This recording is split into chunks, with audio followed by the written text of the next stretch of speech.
jasni Bekinja jasni Gak perkatang yapi Kajengem jong akadap dajing kermen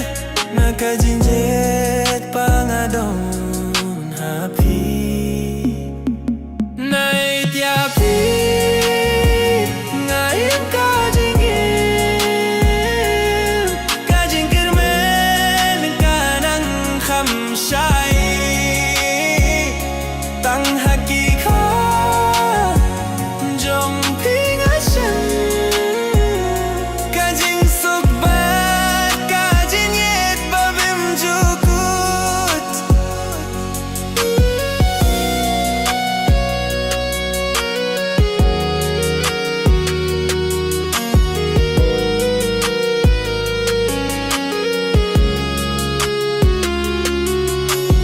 Ha kajing sing si ba jing ginger Phi long mo ban jong a Kasur jong phi kum kajin guai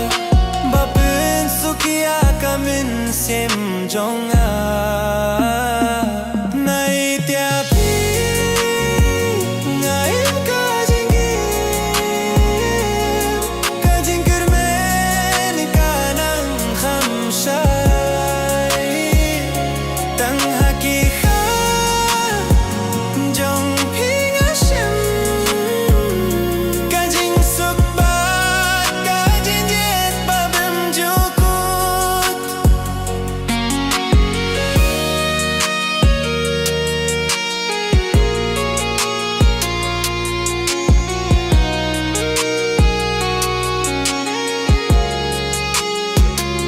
Watla kalinti kalong kabajay Ngayom yapi Ha kajinyet ngala de pirkat Pitang mapi bapen biyang ya kajing